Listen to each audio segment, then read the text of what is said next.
Hello guys and welcome back to SRP stories, जहाँ पे normally तो मैं आप लोगों के भेजे हुए हॉरर या फिर क्रीपी इंसिडेंट सुनाता हूँ, लेकिन आज I wanted to talk about something little different. क्या तुम लोगों के दिमाग में कभी भी ये सवाल आया है कि काश मैं और सुंदर होता, काश मैं किसी सेलिब्रिटी की तरह दिखता होता, या फिर काश मेरा फेस इस तरह से होता। हम सभी लोग अक्सर पॉपुलर सेलिब्रिटीज की लाइफ देखकर या फिर पॉपुलर सेलिब्रिटीज को देखकर ये सोचते हैं कि काश मेरी लाइफ भी उनकी तरफ होती, या फिर काश मेरी बॉडी उनके साथ स्वैप हो जाती, काश ये स्टारडम, ये फेम, ये पैसे मेरे पास भी होते, और काश लोग भी मेरे लिए उतने पागल होते जितना मैं इस सेट सेलिब्रिटी के लिए पागल हूँ। I am pretty sure you all must have thought of that thing, और मैंने भी ये चीज बहुत बारी सोची थी जब मैं छोटा था। लेकिन स्टारडम एक ऐसा चेहरा है, मान लो, जो कि बाहर से तो बहुत ही ज़्यादा ग्लिटर लगता है, ऐसा लगता है कि चेहरा बहुत ही ज़्यादा साफ है, लेकिन उस चेहरे के पीछे बहुत ही ज़्यादा सौरो और बहुत ही ज़्यादा दुख होता है। और ये चीज़ सिर्फ वही आदमी महसूस कर सकता है जो वो लाइफ जी रहा होता है। तो इस लाइफ में भी हम एक ऐसे ही स्टार की बात करेंगे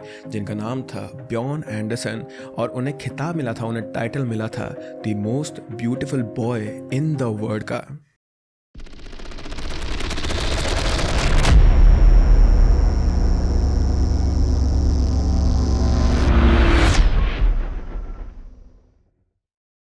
ब्यॉन एंडरसन का जन्म 26 जनवरी 1955 को स्वीडन के स्टॉकहोम शहर में हुआ था।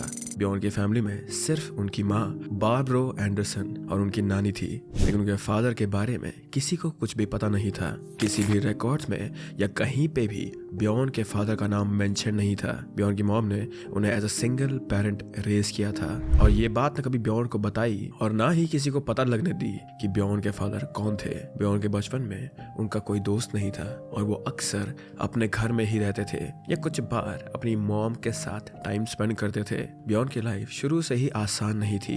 एक बच्चा जिसने कभी अपने फादर का नाम तक नहीं सुना, उसके मन में हमेशा एक सवाल रहता था, उसके फादर कौन है। जब स्कूल में जाने की एज हुई उसकी, तो ये सवाल और भी गहरा होता गया, क्योंकि दूसरे बच्चे कभी उनका मजाक बनाते थे तो कभी उन्हें बिन बाप का लड़का कहकर टीज करते थे। ब्यॉन के पास ना कोई बड़ा भाई था और ना ही कोई ऐसा जो उनका साथ दे सके। उनकी माँ एक आर्टिस्ट थी, वो ब्यॉन से बहुत ज्यादा प्यार करती थी, लेकिन वो अपनी लाइफ में काफी ज्यादा इंडिपेंडेंट और अनकन्वेंशनल तरीके से जीती हुई अपनी ही दुनिया में घूम रही थी। इसीलिए ब्यॉन अक्सर अकेला महसूस करता था, even though he had his mom. लेकिन ब्यॉन की लाइफ का सबसे बड़ा हार्ट ब्रेकिंग मोमेंट तब आया जब वो सिर्फ 10 साल के थे।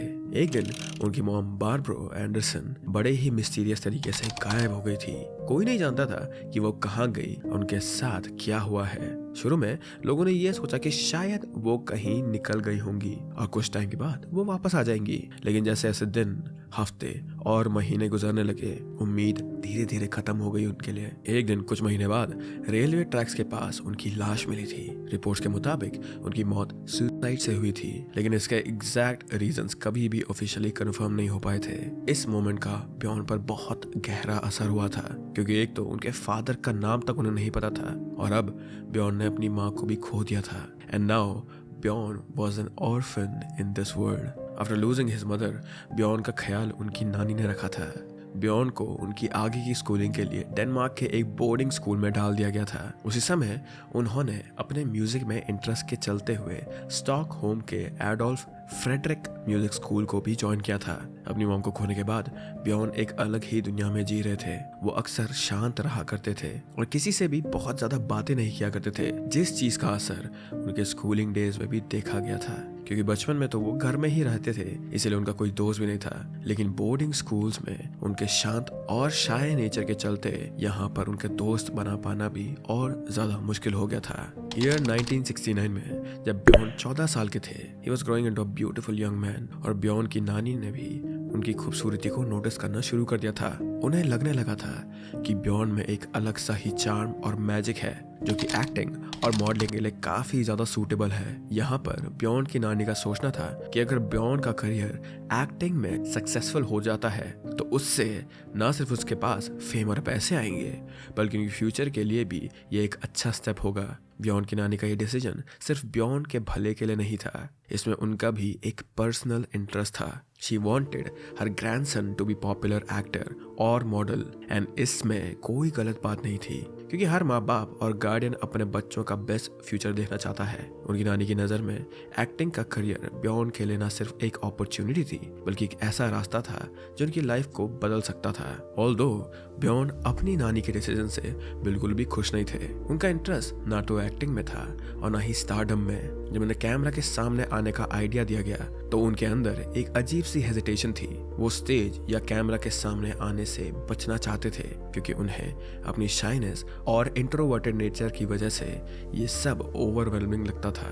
लेकिन ब्योन अपनी नानी के डिसीजन को फॉलो करने पर मजबूर थे क्योंकि उनकी नानी ही हमेशा से उनकी गार्जियन और डिसीजन मेकर रही थी। इस वजह से अपनी खुद की विल की अगेंस्ट ब्योन उनकी नानी की इच्छा को फॉलो करते हुए अपनी पहली फिल्म अ स्वीडिश लव स्टोरी के लिए ऑडिशन देने पहुंच गए थे, जहां उनकी खूबसूरती और इनोसेंस को देखने के बाद उन्हें एज अ बैकग्राउंड आर्टिस्ट अपनी पहली मूवी का रोल मिल गया था। ये मोमेंट ब्योन के लिए भले ही एक प्रेशर के साथ आया था लेकिन उनकी नानी के लिए ये एक जीत थी।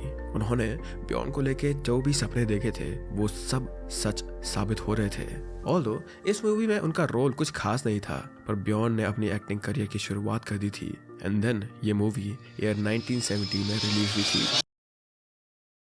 एक साल बाद 1971 में एक इटालियन डायरेक्टर लुचिनो विस्कॉन्टी एक फिल्म बना रहे थे, डेथ ऑफ वेनिस। उस फिल्म के लिए उन्हें एक परफेक्ट फेस चाहिए था, बिल्कुल एंजेलिक या इम्पॉसिबल ब्यूटी जैसा, जो कि देखने में बिल्कुल इमेजिनेशन जैसा लगे। And I am pretty sure मेरे ये सेंटेंस कहते ही आपके दिमाग में एक फेस आया होगा, जैसे कि मेरे दिमाग में ग्रिफिथ का फेस आया है। तो कुछ उसी प्रकार का फेस विस्कॉन्टी को भी चाहिए था अपनी मूवी के लिए। उसी मूवी के ऑडिशन के टाइम पर जब डायरेक्टर लुचिनो विस्कॉन्टी ने पहली बार ब्योन को देखा तो विस्कॉन्टी जान चुके थे कि उन्हें इससे परफेक्ट फेस इस मूवी के लिए नहीं मिल सकता था, जो कि इनोसेंस और खूबसूरती दोनों से भरा हुआ था। ब्योन का ऑडिशन काफी डिस्टर्बिंग था क्योंकि ब्योन की ये सिर्फ सेकंड फिल्म थी and at that time he was just an innocent boy जो कि एक्टिंग सीख रहा था। उन्हें बिना समझाए कैमरा के सामने एक्सपोज किया गया था, उन्हें शर्टलेस करवाया गया, स्किम्पी स्विमर पहनने को बोला गया था और उनसे ऐसे पोज करवाए गए थे जो कि एक 16 साल के बच्चे के लिए नेचुरल नहीं थे। ये सब डायरेक्टर विस्कॉन्टी ने उन्हें सेक्सुअलाइज करने के लिए करा था और ये बात इंडस्ट्री में कई सारे लोग मानते भी थे। ब्योन उस समय काफी अनकंफर्टेबल हुए थे और उन्हें पहली बार सिनेमा की असली सच्चाई का पता लगना शुरू हो चुका था। आफ्टर सम टाइम उस मूवी की शूटिंग स्टार्ट हो गई थी। इस मूवी के डायरेक्टर विस्कॉन्टी ओपनली गे थे और उन्होंने इस बात को कई बार पब्लिकली भी एडमिट किया था और वो ऐसे टॉपिक्स पे मूवी बनाना भी पसंद करते थे। तो जब डेथ इन वेनिस मूवी की शूटिंग चल रही थी उस दौरान सेट्स पर विस्कॉन्टी ब्योन के साथ काफी ज्यादा पर्सनल हो रहे थे। एक बार सेट पर विस्कॉन्टी ने ब्योन के बाल और चेहरे को बार बार टच किया जैसे वो एक इंसान नहीं बल्कि एक ऑब्जेक्ट हो। वो उन्हें एक पेंटिंग की तरह ट्रीट करते रहे। उनका जब मन करता वो ब्योन की कमर और चीक्स पर अपना हाथ रख लेते थे। तुम खुद ही समझ सकते हो कि ब्योन के लिए ये मोमेंट कितना अनकंफर्टेबल रहा होगा। He was just a kid। Crew members ने भी कई बार ये चीज नोटिस किया था कि ब्योन के लिए विस्कॉन्टी का बिहेवियर नॉर्मल नहीं था, मगर किसी ने भी कुछ नहीं कहा क्योंकि विस्कॉन्टी एक पावरफुल और डिमांडिंग डायरेक्टर थे और इसी बात का फायदा उठाते हुए उन्होंने ब्योन को एक आर्ट पीस की तरह ट्रीट किया। एंड ड्यूरिंग द शूट्स उन्होंने ब्योन को कंट्रोल किया, मॉक किया और उन्हें एक पपेट बना दिया था अपने लिए। And he did this thing all by saying कि एक दिन तुम एक बहुत ही ज्यादा फेमस स्टार बन जाओगे और उसका रीजन मैं होऊंगा, Visconti. You should remember that. Shoot के बाद एक दिन रात को विस्कॉन्टी ने ब्योन को जबरदस्ती एक गे क्लब ले जाने की कोशिश करी थी। लेट मी रिमाइंड यू कि ब्योन उस समय सिर्फ 16 साल के थे, लेकिन विस्कॉन्टी के प्रेशर में आके जब ब्योन उस गे क्लब में गए तो वो एक्सपीरियंस उनके लिए काफी हॉरिफाइंग बन गया था क्योंकि उस रात वो एक ऐसे रूम में थे जो कि पूरी तरह से अनजान एडल्ट मैन से भरा हुआ था। He felt like he didn't belong to this place और इसीलिए उन्होंने वहाँ अपने आप को बिल्कुल अकेला महसूस किया। बाद में उसी क्लब में जब क्लबिंग वगैरह खत्म हुई तो ब्योन भी काफ़ी ड्रंक हो चुके थे और उन्हें पता भी नहीं चला कि वो वहाँ से कैसे वापस आए, क्योंकि अगले दिन जब उनकी आँख खुली तो उन्होंने खुद को एक होटल रूम में पाया। इवन आगे जाके इस इंसिडेंट से रिलेटेड बात करते हुए ब्योन ने यह भी बताया था कि मुझे ऐसा लगा जैसे विस्कॉन्टी मुझे टेस्ट कर रहे थे, देखना चाहते थे कि मैं गे हूँ या नहीं। इस मूवी को साइन करना बियॉन की लाइफ का सबसे खराब एक्सपीरियंस बन गया था। From auditions to each shoot of this movie Bjorn को काफ़ी ज़्यादा एक्सप्लॉइट किया गया था, चाहे वो मेंटली हो या फिर फिजिकली। ऑल्सो इस मूवी का मैं हल्का सा आप लोगों को ओवरव्यू दे देता हूँ, क्योंकि आगे जो मैं आपको बताने वाला हूँ उसका इस मूवी से बहुत बड़ा लिंक होने वाला है।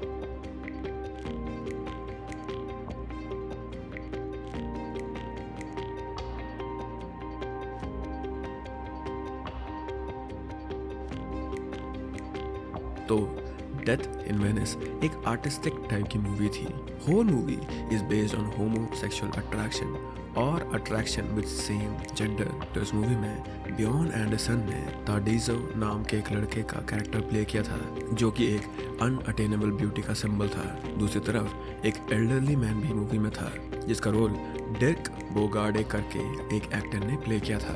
तो मूवी में एल्डरली मैन का उस यंग लड़के से अट्रैक्शन हो जाता है, जिसे मूवी में kind of a homosexual attraction दिखाया गया था। और मोर इम्पोर्टेंट थिंग, इस मूवी में सिर्फ एक किसिंग सीन था और इसके अलावा पूरी मूवी में कोई भी फिजिकल सीन्स नहीं थे। आफ्टर सम टाइम जब मूवी की शूटिंग पूरी तरह से खत्म हो गई थी, तो जैसे ही मूवी रिलीज हुई, ये मूवी बहुत ज़्यादा पॉपुलर हो गई थी। बियॉन इस मूवी से ग्लोबल सेंसेशन बन चुके थे और बियॉन को बहुत ज़्यादा अटेंशन मिली थी इससे। वो एकदम से स्पॉटलाइट में आ गए थे। Just to give you guys a reference कि वो कितना ज़्यादा पॉपुलर हो गए थे सिर्फ इस एक मूवी के रिलीज से। बियॉन को उस समय पर हर एक देश में जाना जाने लगा था। This is almost similar to how Justin Bieber blew up. अगर तुम लोग को याद होगा तो जस्टिन बीबर जब फेमस हुए थे तो उनके लिए टाइम स्क्वायर जैसी जगह को भी भर देना, वो भी बिना किसी नोटिस के, नामुमकिन नहीं था। उनकी एक झलक के लिए बहुत सारे लोग उनसे मिलने आ जाते थे और यही सेम चीज बियॉन के साथ भी हो रही थी, क्योंकि उनकी खूबसूरती, इतना सुंदर चेहरा कभी भी पहले किसी ने नहीं देखा था। हर जगह उनकी तस्वीरें छप रही थी, लोग उनकी ब्यूटी की तारीफें कर रहे थे और अब बियॉन एक पॉपुलर सेलिब्रिटी बन चुके थे।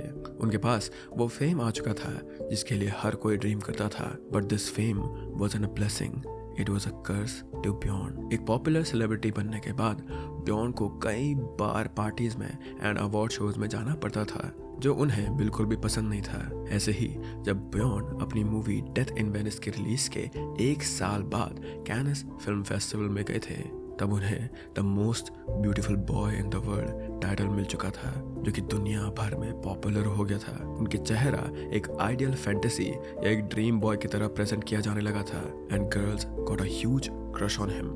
Just a random fact for you guys, जो शुरुआत के जापानीज एनिमे बनाए गए थे मोस्टली अराउंड प्रिंस और मोस्टली अराउंड मिडीवल टाइम, वो सारे के सारे फेस अगर तुम लोग नोटिस करोगे, वो बियॉन के फेस को ही एक आइडियल मान के, एक रेफरेंस मान के बनाए गए हैं। So that was the level of his popularity at that time. लेकिन बियॉन को जितना प्यार और अटेंशन मिल रहा था, उतनी ही मार्केट में उनको लेकर रूमर्स भी फैलने लग गए थे। स्पेशली अपनी इमेज को लेकर बियॉन को काफी सारे चैलेंजेस का सामना करना पड़ता था, because as I mention previously, death in Venice में उनका एक रोल था जिसमें होमोसेक्सुअल अट्रैक्शन दिखाया गया था एंड एक किसिंग सीन भी था, जिसकी वजह से लोग उन्हें होमोसेक्सुअल समझने लग गए थे, जो कि उनकी लाइफ के लिए काफी ज्यादा डिस्ट्रेसिंग था।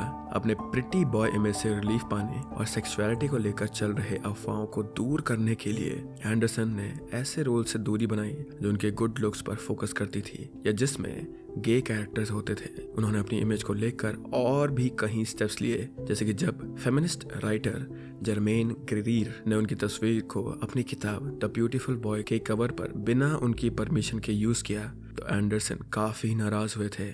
उन्होंने इस बात पर जोर दिया कि बिना पर्सनल कंसेंट के ऐसे इमेजेस का इस्तेमाल नहीं होना चाहिए। इन सब चीज़ों से उनकी पर्सनल और प्रोफेशनल लाइफ पर काफ़ी असर पड़ा और उन्होंने अपनी इमेज को लेकर काफ़ी कॉन्शियस डिसीजन भी लिए थे।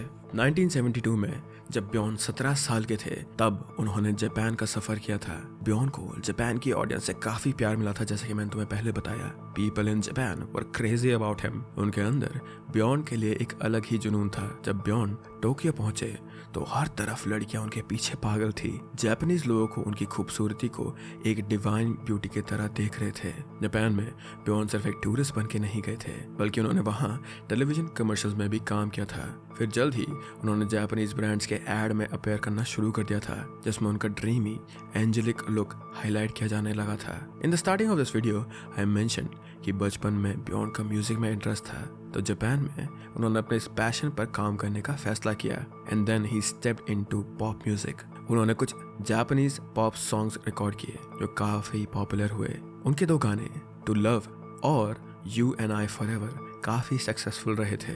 बियॉन का सॉफ्ट वॉइस और उनका चार्मिंग पर्सनालिटी जापान के यूथ कल्चर में एक नए स्टार की तरह देखा गया था। बियॉन एंडरसन का जापान से एक इमोशनल कनेक्शन भी बन गया था। 17 साल की उम्र में ही उन्होंने जापानीज पॉप इंडस्ट्री में एक नई जगह बना ली थी, वो भी बिना ज्यादा ट्रेनिंग करे हुए।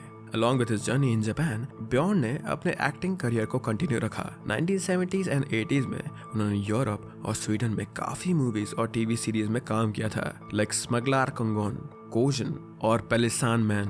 हालांकि डेथ इन वेनिस का इम्पैक्ट इतना स्ट्रॉन्ग था कि हर जगह उन्हें वही प्रिटी बॉय इमेज में देखा जा रहा था, जो कि बियॉन को बिल्कुल भी पसंद नहीं था। इन 1983 जब बियॉन 28 साल के हुए, he met with Swedish poet Susanna Roman. उनकी पहली मुलाकात ही इतनी स्पेशल थी कि after having a conversation both of them felt a connection between them. जल्द ही दोनों के बीच में प्यार हुआ and in the same year दोनों ने शादी कर ली थी। शादी के बाद 1984 में उनका पहला बेबी हुआ, जो कि उनकी बेटी रूबीन थी।